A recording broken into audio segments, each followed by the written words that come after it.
پہلے سائنسداں یہ سمجھتے تھے کہ زمین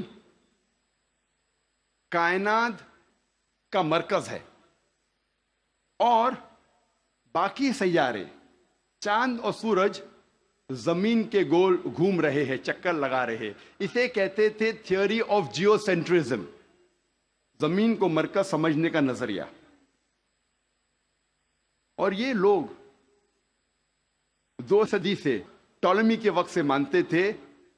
16ویں صدی تک، جب تک کوپرنیکس نے کہا کہ زمین کے گول چاند اور سیارے نہیں چکر لگا رہے ہیں، لیکن سورج کے گول زمین، چاند اور باقی سیارے چکر لگا رہے ہیں، گھوم رہے ہیں. اسے کہتے تھے ہیلیو سینٹرک تھیوری، مطلب سورج کا مرکز ہونے کا نظریہ.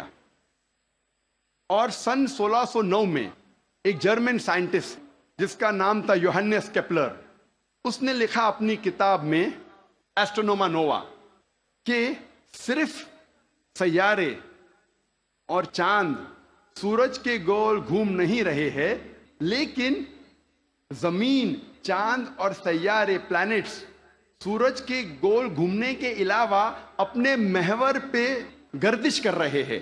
دے are rotating about their own axis. اور جب میں اسکول میں تھا، میں سن 1981 میں 10ویں میں تھا، جغرافی میں نے پڑھا تھا کہ زمین، چاند اور سیارے، پلانٹس، وہ چکر لگا رہے ہیں، they are revolving and rotating, اور اپنے محور پہ گردش کر رہے ہیں. لیکن سورج اپنے محور پہ گردش نہیں کر رہا ہے.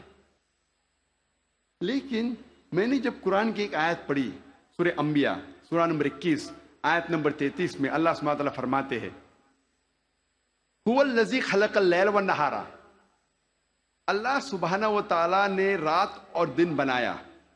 والشمس والقمر، سورج اور چاند، کل فی فلک یسبحون، وہ گھوم رہے ہیں اور اپنے محور پہ گردش کر رہے ہیں. قرآن کا لفظ یہاں ہے یسبحون. قرآن یہ کہتا ہے کہ sun and the moon are revolving, چکر لگا رہے ہیں، گھوم رہے.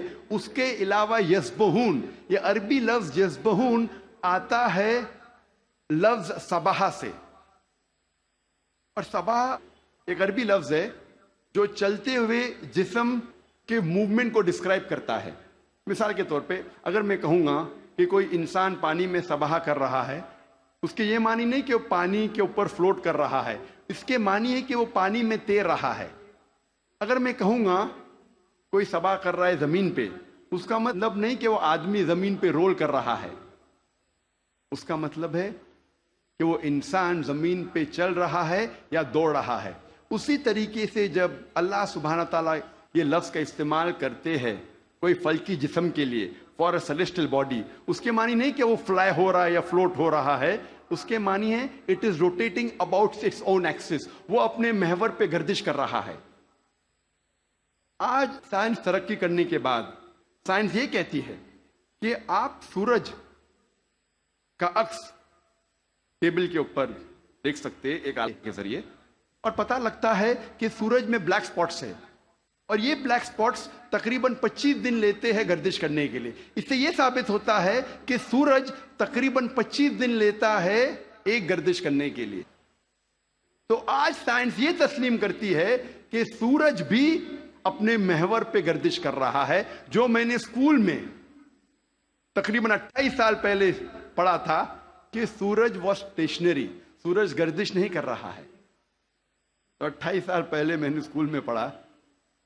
آج سائنس اسے تسلیم کرتی ہے، اور قرآن مجید میں اس کا ذکر ہے 1400 سال پہلے. اور آج اکثر اسکول کے سائنس کی کتاب میں اس کو انکارپوریٹ کیا جا چکا ہے.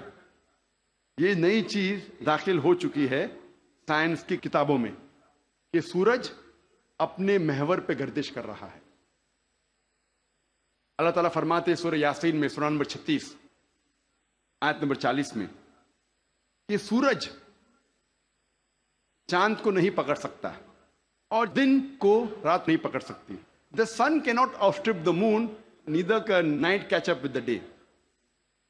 کل فی فلک یسبحون، یہ اپنے محور پہ گردش کر رہے. اس کے معنی کہ چاند اور سورج کے جو ایکسس ہے، جو ریولیوشن کا ہے، وہ ڈیفرنٹ ہے، وہ علیحدہ ہے، اسی لیے وہ آپس میں کبھی نہیں ملیں گے.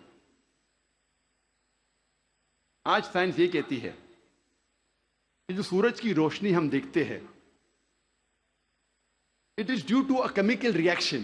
یہ ایک کیمیکل ریئیکشن کے وجہ سے ہے جو کروڑوں سالوں سے چل رہا ہے، اور ایک دن یہ کیمیکل ریئیکشن بند ہو جائے گا اور سورج ختم ہو جائے گا. لیکن سائنسداں کہتے ہیں کہ اس کو اور کروڑوں سال لگیں گے، اور کروڑوں سال کے بعد ایک کیمیکل ریئیکشن بند ہوگا. یعنی سائنس یہ کہتی ہے کہ ایک وقت آئے گا جب سورج نشٹ ہو جائے گا، ختم ہو جائے گا. قرآن میں اللہ تعالیٰ فرماتے ہیں سورہ یاسین میں، سورہ نمبر 36 آیت نمبر 38 میں، وَالشَّمْسُ تَجْرِي لِمُسْتَقَرٍّ لَهَا، کہ سورج جا رہا ہے اپنے مستقر کی طرف. سورج جا رہا ہے اپنے ڈیسٹینیشن پہ.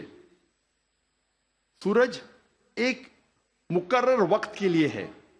مستقر کے معنی مقرر وقت اور مقرر جگہ، اس کے دو معنی ہوتے ہیں. مستقر کے معنی کہ سورج ایک مقرر وقت کے لیے ہے اور مقرر جگہ کی طرف جا رہا ہے.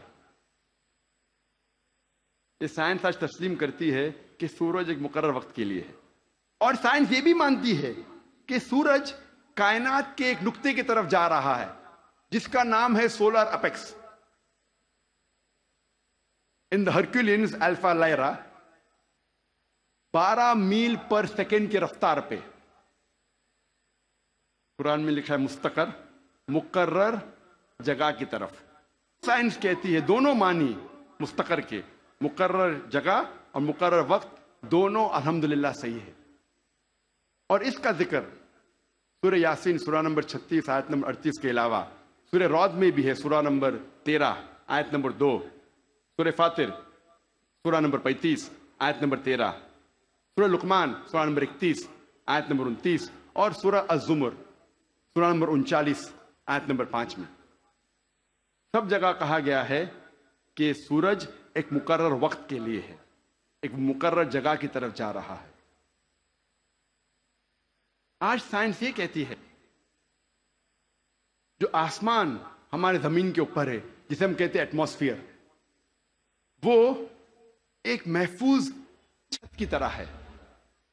اور سائنسداں یہ کہتے ہیں کہ خطرناک rays like ultraviolet rays, X rays, یہ چھت، یہ ایٹماسفیئر ان خطرناک ریز کو زمین پہ آنے سے روکتا ہے، ورنہ زمین پہ جاندار چیز مٹ جائیں گی. قرآن میں اس کا ذکر ہے سورہ انبیاء میں سورہ نمبر 21 آیت نمبر 32 میں کہ اللہ سبحانہ و تعالیٰ نے آسمان کو ایک محفوظ چھت بنایا، اور پروٹیکٹڈ سیلنگ، اور کینوپی ویل گارڈڈ. آپ سوچ سکتے ہیں قرآن میں اس کا ذکر 1400 سال پہلے ہے، جو سائنسدان نے حال ہی میں 50 سال پہلے، 100 سال پہلے، 150 سال پہلے کہا کہ یہ ایٹماسفیئر از اے پروٹیکٹڈ سیلنگ. جب میں اسکول میں تھا تقریباً 28 سال پہلے، میں نے سائنس میں سیکھا تھا there are 3 types of matter, solid, liquid and gas. 3 قسم کے مادہ تھے، سالڈ، لکوڈ اینڈ گیس. آج سائنس یہ کہتی ہے کہ 3 مادہ، 3 اسٹیٹس آف میٹر کے علاوہ اور بھی ہے. ہم پہلے یہ سمجھتے تھے کہ آرگنائز ایسٹرونومیکل سسٹمز کے باہر، آرگنائز فلکیات کے باہر خلا تھا، ویکیوم تھا. آج سائنس کہتی ہے کیا انٹرسٹیلر اسپیس، سیارے کے بیچ مادے کے پل ہے، برجز آف میٹر ہے، جسے آج ہم کہتے ہیں پلازما، جسے سائنسداں کہتے ہیں 4th اسٹیٹ آف میٹر. 4تھی قسم مادے کی آج سائنسداں کہتے ہیں پلازما ہے. قرآن میں اس کا ذکر 1400 سال پہلے ہے، سورہ فرقان میں سورہ نمبر 25 آیت نمبر 59 میں 59 میں کہ اللہ سبحانہ و تعالیٰ نے زمین اور آسمان کو بنایا اور اس کے بیچ میں ساری چیزیں بنائیں. مطلب زمین اور آسمان کے بیچ میں ویکیوم نہیں ہے. آج سائنس اسے کہتی ہے مادے کے پل، برجز آف میٹر، کہتی ہے پلازما ہے، 4th state of metre.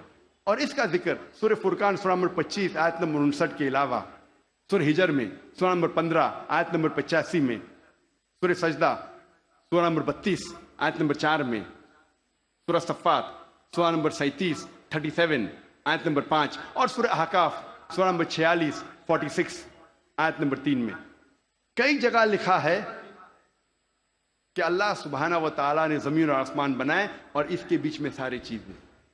Talking about the fourth state of matter plasma. ایک مشہور سائنٹسٹ جس کا نام ایڈوین ہبل ہے، اس نے کہا تھا کہ کائنات پھیل رہی ہے، دا یونیورس از ایکسپینڈنگ. اور قرآن میں اللہ تعالیٰ فرماتے ہیں سورہ ذریات میں سورہ نمبر 51 آیت نمبر 47 آیت نمبر 47 میں کہ ہم نے یہ کائنات بنائی پھیلتی ہوئی. عربی لفظ مؤسیونا، پھیلنا. اور آج سائنس اس کو تسلیم کرتی ہے کہ ہماری کائنات پھیل رہی ہے. our universe is expanding. کئی دشمن اسلام یہ کہیں گے، جو کرٹکس آف اسلام یہ کہیں گے کہ قرآن مجید میں فلکیات کا ذکر ہونا کوئی عجوبہ نہیں، نتھنگ گریٹ، کوئی بڑی بات نہیں ہے کہ قرآن مجید میں فلکیات کا ذکر ہے، کیونکہ عرب فلکیات میں ماہر تھے. میں اس بات کو مانتا ہوں کہ عرب فلکیات میں ماہر تھے، لیکن ان سے یہ کہنا چاہتا ہوں کہ قرآن مجید نازل ہونے کے بعد کچھ صدی بعد عرب فلکیات کے میدان میں ماہر بنے. تو قرآن مجید سے عرب نے فلکیات سیکھا، نہ کہ الٹا. وآخر دعوانا الحمدللہ رب العالمین.